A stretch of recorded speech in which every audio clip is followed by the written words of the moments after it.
Queridos irmãos, queridas irmãs, hoje, quinta-feira, 17 de novembro, a Igreja celebra Santa Isabel da Hungria.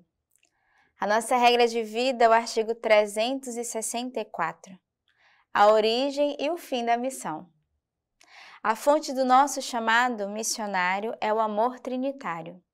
A missão da Igreja tem a sua origem na missão do Filho e nas missões do Espírito Santo. E o objetivo último da missão não é outra coisa senão fazer os homens participarem da comunhão que existe entre o Pai e o Filho no seu espírito de amor. Devemos unir em nossa comunidade as duas irmãs de Betânia, Marta e Maria, a escuta contemplativa e o serviço aos irmãos. Nossa vida de oração, escola de contemplação e de abandono à vontade de Deus é a fonte e o lugar de nossa inspiração, criatividade e compaixão missionárias. É então que Deus nos purifica, prepara e qualifica para entrarmos com docilidade no seu chamado. Nisso, um dos serafins voou para junto de mim, trazendo na mão uma brasa que havia tirado do altar com uma tenaz. Com ela, tocou-me os lábios e disse: Vê, isto te tocou os lábios, tua iniquidade está removida, teu pecado está perdoado. Em seguida, ouviu a voz do Senhor que dizia: Quem hei de enviar? Quem irá por nós? Ao que respondi: Eis-me aqui, envia-me a mim. E ele me disse: Vai. Não é nem a nossa capacidade nem incapacidade que fazem ou não de nós missionários, mas o fato de ouvirmos o chamado daquele que pergunta: Quem hei de enviar? É o Senhor que chama para a missão. Ele dará a capacidade, os dons e carismas correspondentes à nossa postura. Deve ser permanecer utilizáveis. Muitos querem servir Jesus, poucos aceitam que Jesus se sirva deles. Não como se fôssemos dotados de capacidade que pudéssemos atribuir a nós mesmos, mas é de Deus que vem a nossa capacidade. Foi Ele quem nos tornou aptos para sermos ministros. Nós, que em comunidade encontramos o Senhor vivo, não podemos guardá-lo para nós mesmos. A comunidade não é um clube, devemos anunciá-lo de uma maneira ou de outra. A adoração e a lex divina são os meios privilegiados pelos quais podemos dizer, como os apóstolos: Nós vimos o Senhor. O amor apaixonado por Jesus Cristo é uma atração poderosa sobre os outros jovens, que Ele, na sua bondade, chama a segui-los de perto e para sempre. Os nossos contemporâneos querem ver nas pessoas consagradas a alegria que brota do fato de estarmos com o Senhor. Quantas pessoas esperam que nós lhe falemos de Cristo, mas também que o façamos ver? Queremos ver Jesus. E na oração e na contemplação que recebemos a graça da intercessão e da compaixão, e a partir delas a motivação missionária. E desceram para Troade. Ora, durante a noite, sobreveio a Paulo uma visão. O macedônio de pé diante dele fazia-lhe este pedido: Vem para a Macedônia e ajuda-nos. Logo após a visão, procuramos partir para a Macedônia, persuadidos de que Deus nos chamava para anunciar-lhes a boa nova. Nossa meditação assídua da Palavra de Deus é como a oração, força do nosso dinamismo missionário, pois a salvação dos homens não se encontra somente no amor, mas igualmente na verdade. Tanto os homens e mulheres como os jovens de hoje se perguntam: o que é a verdade? Deus, nosso Salvador, quer que todos os homens sejam salvos e cheguem ao conhecimento da verdade. Em Cristo encontra-se a beleza da verdade e a beleza do amor. E hoje a nossa regra de vida vai nos dar essa graça missionária que somos chamados a sermos contemplativos e missionários, a trazermos essa dimensão de Marta e Maria no coração, mas sobretudo termos esse amor apaixonado pelo envio, de queremos ver Jesus e anunciá-lo. Você também é convidado nesse dia a ter esse coração contemplativo, que contempla o Senhor, mas também ativo na missão, que serve, que se disponibiliza, que se doa ao serviço da evangelização. Primeira leitura de hoje é do Apocalipse, capítulo 5. Vi depois na mão direita daquele que estava sentado no trono um livro escrito por dentro e por fora, e selado com 7 selos. Vi então o anjo poderoso, proclamando em alta voz: quem é digno de abrir o livro, rompendo os seus selos? Mas ninguém no céu, nem na terra, ou sobre a terra era capaz de abrir nem de ler o livro. Eu chorava muito, porque ninguém foi considerado digno de abrir nem de ler o livro. Um dos anciãos, porém, consolou-me: não chores. Eis que o leão da tribo de Judá, o rebento de Davi, venceu para poder abrir o livro e seus 7 selos. Com efeito, entre o trono com os 4 seres vivos e os anciãos, vi um cordeiro de pé com que imolado. Tinha 7 chifres e 7 olhos, que são os 7 Espíritos de Deus enviados por toda a terra. Ele veio então receber o livro da mão direita daquele que está sentado no trono. Ao receber o livro, os 4 seres vivos e os 24 anciãos prostraram-se diante do cordeiro, cada um com uma cítara e taças de ouro cheias de incenso, que são as orações dos santos, cantando um cântico novo. Digno és tu de receber o livro e de abrir seus selos, pois fostes imolado, e por teu sangue resgatastes para Deus homens de toda a tribo, língua, povo e nação. Deles fizestes para nosso Deus uma realeza e sacerdotes, e eles reinarão sobre a terra. Percebemos que ao longo de toda essa semana nós vamos meditar com o livro do Apocalipse, esse livro tão simbólico, cheio de mistérios e cheio de simbologias que nos traz.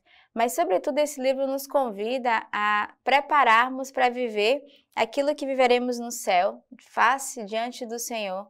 E ele traz palavras e hinos que somos chamados a proclamar todo dia: o Senhor que é digno, que é Rei, que é Senhor, que é Santo, que é o Todo-Poderoso, que é esse Deus da realeza, esse Deus que cuida de nós e que vai à nossa frente. O salmista de hoje, o Salmo 149, aleluia, cantai ao Senhor um cântico novo, seu louvor na assembleia dos fiéis. Alegrem-se Israel com aquele que o fez, os filhos de Sião festejam seu rei. Louvem seu nome com danças, toquem para ele cítara e tambor. Sim, pois o Senhor gosta do seu povo e adorna os pobres com salvação. Que os fiéis exultem de glória e do seu lugar cantem com júbilo, com exaltações a Deus na garganta. É uma honra para todos os seus fiéis. Então o salmista continua essa semana nos convidando. Quando eu leio esse salmo, eu tenho vontade de cantar como ele nos convida, né? Ele diz: cantar o Senhor um cântico novo, o seu louvor na Assembleia dos Fiéis. O salmista nos impulsiona a vermos uma semana de louvor, de gratidão. Recebe do Senhor um canto novo, um canto de louvor hoje. Recebe uma inspiração, seja inspirado nesse dia a compor hinos, salmos de louvor, de gratidão. Use os instrumentos que tem à vossa volta. Se você não tem um instrumento na vossa casa, faz um batuque e recebe um canto, uma canção nesse dia, porque é um convite hoje do salmista a cada um de nós. E o evangelho de hoje, Lucas 19, e como estivesse perto, viu a cidade e chorou sobre ela, dizendo: ah, se neste dia também tu conhecesses a mensagem de paz, agora, porém, isto está escondido aos teus olhos. Pois dias virão sobre ti, e os teus inimigos te cercarão com trincheiras, te rodearão e te apertarão por todos os lados. Deitarão por terra a ti e a teus filhos no meio de ti, e não deixarão de ti pedra sobre pedra, porque não reconhecestes o tempo em que fostes visitada. E o evangelho de hoje o Senhor continua a acenar para nós, dizendo: hoje para nós é dia de paz. Não deixemos para viver o amanhã, vivamos hoje. E é bonito porque eu encontrei um comentário que diz assim: por que esperar para amanhã aquilo que nós podemos fazer hoje? É tempo de questionar a nossa vida a fim de percebermos se estamos ou não aproveitando o tempo, o momento que nos é dado.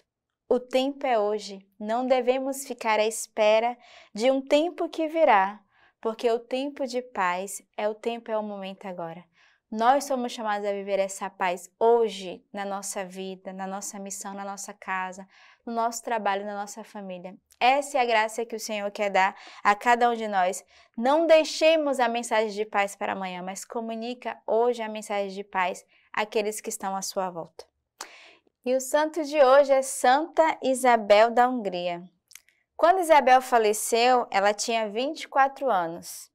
Era considerada santa por muitos. Foi noiva aos 14, mãe aos 15 e viúva aos 20 anos. Tendo ficado sozinha, escolheu a pobreza franciscana da Ordem Terceira. Visitou os doentes e assistiu-lhes, mesmo os fétidos, não obstante a sua soberana linhagem do trono da Hungria. Santa Isabel da Hungria, do lado materno, era sobrinha de Santa Edvirgens, tia das santas Cunegundes e Margarida da Hungria, e tia-avó de Santa Isabel de Portugal. E do lado paterno, era prima de Santa Inês da Boêmia.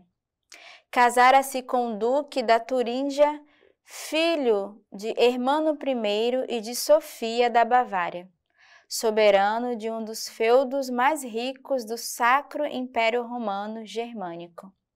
O noivado foi realizado no castelo, na capital de Ducado da Turíngia, quando Isabel tinha apenas 4 anos de idade e Luís 11.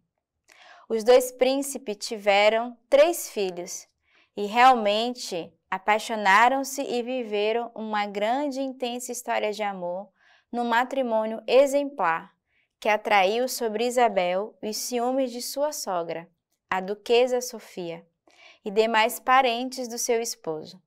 Foi fortemente influenciada pela espiritualidade franciscana, cuja ordem surgiu naquela época. Quis viver uma pobreza voluntária total, no que foi desaconselhada pelo seu diretor espiritual, que a aconselhou a viver as virtudes do seu estado. Dela, conta-se que certa vez, quando levava algumas provisões para os pobres, nas dobras de seu manto, encontrou-se com seu marido que voltava da caça. Espantado por vê-la curvada ao peso de sua carga, ele abriu o manto que ela apertava contra o corpo, e nada mais achou do que belas rosas vermelhas e brancas. Embora não fosse época de flores, dizendo-lhes que prosseguisse o seu caminho, ele apanhou umas das rosas que guardou pelo resto da sua vida.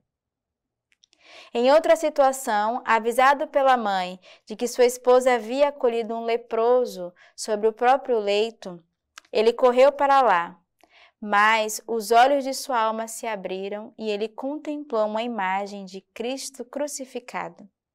Seu esposo apoiava e auxiliava a amada esposa em suas grandes obras de caridade. Porém, tamanha prodigalidade para com os pobres irritavam seus cunhados, os príncipes Henrique e Conrado da Turíngia. Resgatada mais tarde por sua tia Matilde, a abadesa do convento cisterciense, Isabel preferiu confiar a seus parentes a educação dos seus 3 filhos, Hermano, Sofia e Gertrudes, e quis tomar o hábito da Ordem Terceira de São Francisco, junto de suas 2 fiéis damas de companhia, Juta e Isentrude. Seu confessor e mestre, algum tempo depois, juntamente com os cavaleiros que tinham acompanhado o duque à cruzada, corajosamente enfrentaram os príncipes, irmãos do duque falecido, e exortaram-lhe a crueldade praticada contra a viúva de seu próprio irmão e contra os seus sobrinhos. Os príncipes não resistiram às palavras dos cavalheiros e pediram perdão a Santa Isabel e a restauraram em seus bens e propriedade. Então, uma mulher que foi casada, de uma família totalmente nobre, cheia de santos, tanto do lado paterno como materno. E hoje nós devemos pedir a intercessão dela, ela que foi canonizada pelo Papa Gregório. Peçamos a intercessão nesse dia. Ela é padroeira da Ordem Franciscana Secular. Que tenhamos um coração também ardoroso, um coração pelos pobres, por aqueles que necessitam da nossa oração, da nossa atenção. E que ela interceda ao longo de todo o nosso dia. Que Deus os abençoe.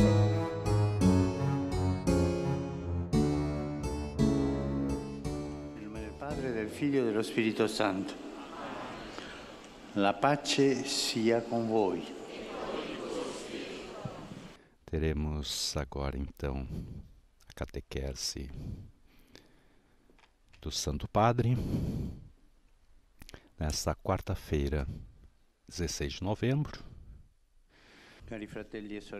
Queridos irmãos e irmãs, bom dia e bem-vindos.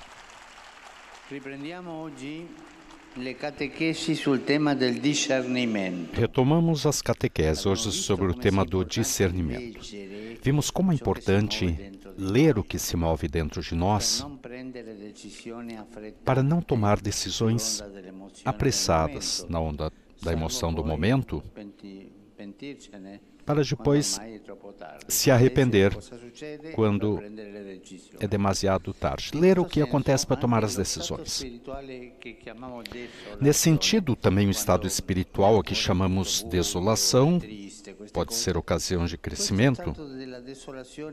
Com efeito, se não houver um pouco de insatisfação, de tristeza saudável,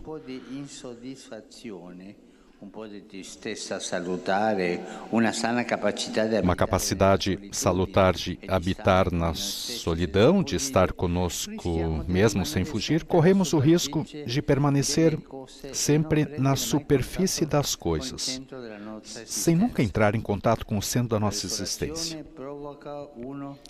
A desolação provoca uma trepidação da alma.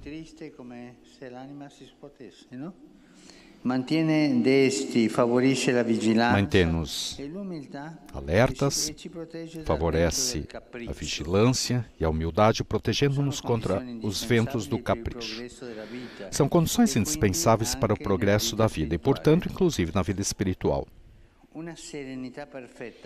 Uma serenidade perfeita, mansa, ascética, sem sentimentos, quando se torna o critério de escolhas e comportamentos, torna-nos desumanos. A gente não pode desconsiderar os sentimentos. Nós somos humanos. Os sentimentos são uma parte da nossa humanidade. E sem entender os sentimentos, ficamos desumanos, ficamos indiferentes ao sofrimento dos outros, incapazes de aceitar a nossa, de acolher a nossa, sem considerar que essa serenidade perfeita não se alcança por esse caminho da indiferença. Essa distância ascética. Não, eu não me misturo com as coisas, eu me mantenho distante. Não, isso não é vida. É como se nós vivêssemos em um laboratório fechado para não ter micróbios, doenças. Para muitos santos e santas, a inquietação foi um ímpeto decisivo para dar uma reviravolta na própria vida. Essa serenidade artificial não está certa. Se está certa, é a sã inquietação, o coração inquieto, o coração que busca o caminho, que tenta encontrar o caminho. É o caso, por exemplo, de Agostinho de Hipona, Edith Stein, José Benedito Cotolengo, Charles de Foucault. As escolhas importantes têm um preço que a vida apresenta, um preço acessível a todos. Ou seja, as escolhas importantes não vêm da loteria. Elas têm um preço e tu deves pagar aquele preço. É um preço que deves fazer com teu coração, é o preço da decisão, um preço de levar em frente um pouco de esforço, mas não é gratuito.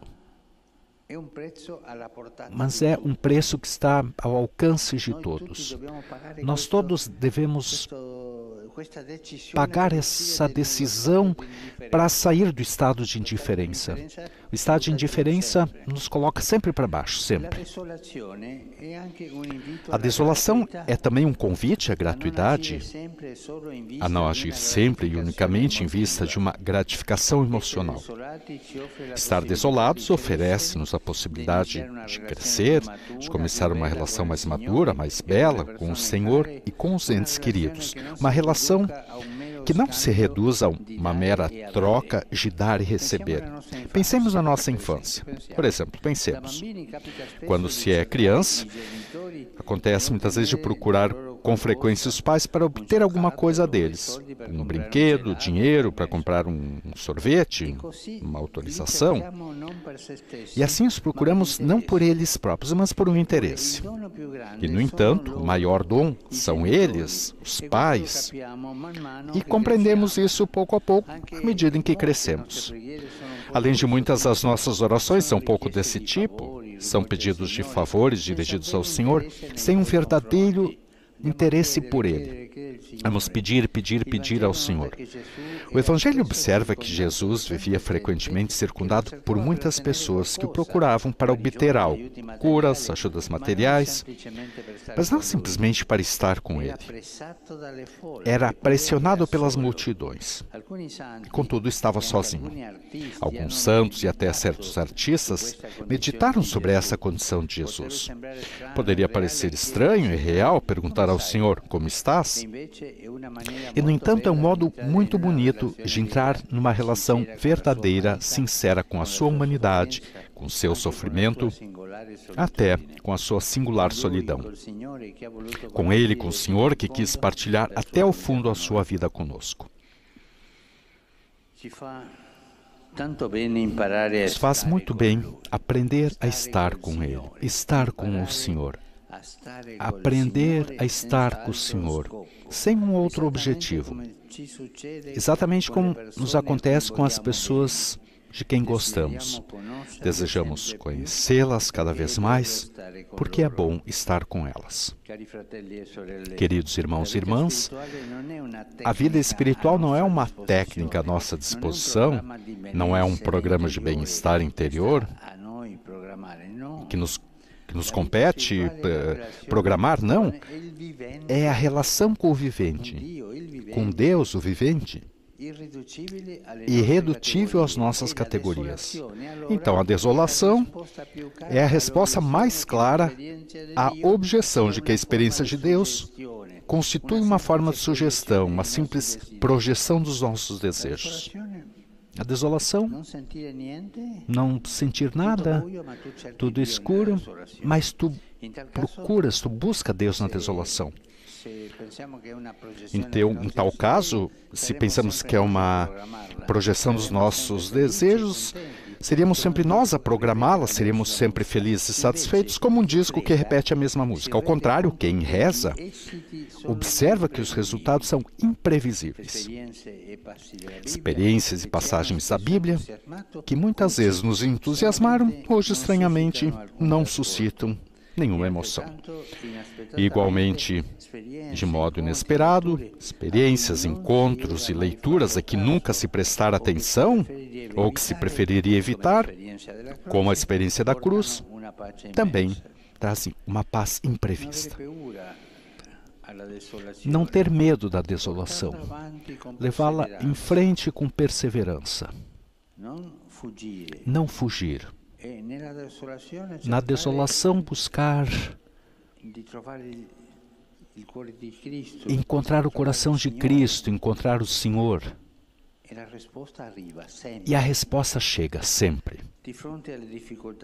Portanto, diante das dificuldades, nunca devemos nos desencorajar, mas enfrentar a provação com decisão, com a ajuda da graça de Deus, que nunca nos falta. E se ouvirmos dentro de nós uma voz insistente, que nos quer distrair da oração, aprendamos a desmascará-la, como a voz do tentador, e não nos deixemos impressionar. Simplesmente façamos o contrário do que ela nos diz. Obrigado.